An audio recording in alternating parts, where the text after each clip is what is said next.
بس هون المشكله ممنوع، يمكن اشلخه برا ايه واجيبه، بس هو لازم هون بالبيت اشلخه. عم اشلخه خربتي لحالها بتخوف اللي عم يحضر. بني جمالك انت. بني كثير حلوه يا عمري. أنا. بسم الله عليها. يلا بابا يلا يا عمري. يلا حياتي. ايه ايه تعي يلا بابا يلا. طلعي حطي لنا الحزام ما شاء الله. مرجوحه على كل شيء، تطير وتخبط بالحيط، تطير وتخبط بالحيط، اخر شيء حطوها. لا نزلها. ايه بتطير مثل ما طارت الخيمه.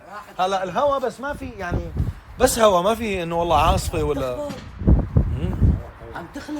ايه لازم نضل تخلق الحيط. يلا يلا لنروح نتيسر. تفضلوا ان شاء الله يا رب تكون سليمه وما في شيء. انا بس مشغول بالي على عينك.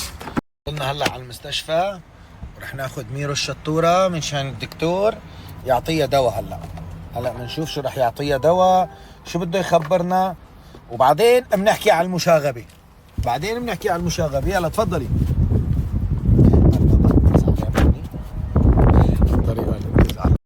لا ما فرحان انا كثير فرحان. يلا بابا كم يلا فكي. الله النظام ما شاء الله عليكي ما فكت لحتى ايمت كنا وهالشمس ترقعنا. تعي كم حبيبتي كم. تعي شوف. يلا الشطوره انزلي مشان نشوف. خبرني الجمال انا دخيلك يا ربي. بسم الله ما شاء الله. تعي يلا من هون حياتي من هون. يلا الشطوره يلا امشي. قولني الشعرات انا حتى لو رايحه عند الدكتور، حتى لو الوضع طارئ بنظبط جمالنا بعدين بنطلع. كم لمين البنت لمين بدها تطلع مثلا؟ لمين بدها تطلع البنت؟ طب الجرة تم بتطلع البنت لأمها. أنا صفيت بالخلفي الباركينج الخلفي. مع أمها قبل الولادة بتروح تعمل أظافرها وبتعمل أظافر جيل وبتعمل شعر ميش، وبتطلع من الولادة بتاخذ معها عدة الميك اب وعدة إجباري.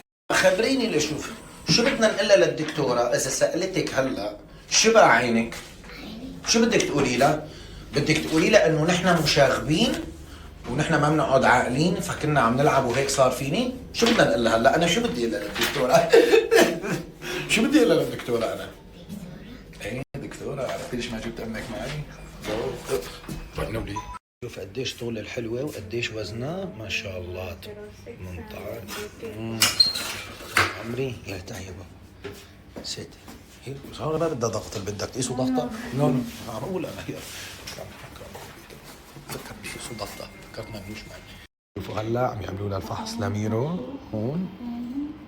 ايوه ان شاء الله هلا بنطمن وما بيكون في اي شيء. ليك هي بحضني عينا من جوا ما في شيء. ما في شيء؟ من جوا ما في شيء، لا بس في كأنه جرح. نزل دم كثير؟ لا ما نزل دم، هو بس هيك تعليل. بس بدي اشوف هل هذا الجرح فيه عمق ولا لا. ان شاء الله لا والله. هو حرف الطاوله كثير يعني، حرف الطاوله كثير قوي. بدي اتاكد انه جرحه سطحي ولا في عمق. ان شاء الله ما في شيء يا رب. عمري احنا فشفتي عيني فحصولك عينك هون بهذا نطمن عليكي ونشوف الجمال. نحن اهم شيء جمالنا نحن انتبهوا عليه كثير عمري. يلا هلا نشوف شو بتقلنا الدكتوره. ما بختير فتحوا عينكم. شايفين من هونيك انا قاعد هونيك عملت صارت قلت بعمل فحص نظر. لا الحمد لله، بالاخص انا عامل عمليه انحراف، فحتى الانحراف ما عندي شيء، بس عندي جفاف بسبب الموبايلات، استخدام الشاشات الكذا. عندي جفاف بدي اخذ بس مرطب. ميرو عنده جرح بس مو عميق الحمد لله، مو بحاجه خياط. الله يعطيكي الف عافيه دكتوره. بس انه هاي اللزقه رح تضل مده اسبوع، بدنا ناخذ لها مضاد التهاب كمان لانه هذا الورم نتيجه التهاب. بس انه في جرح يعني جوا العين. في منكم ما يعني الدكتوره عم تخبرني في منهم بيجون بعد اسبوع ما تصير هاي الشغله. شو بصير؟ لانه ممكن يكون جرح يحتاج الى خياطه تجميليه، فهيك بيكون انتم تاخرتوا على الجرح حتى خياطه بتكون غير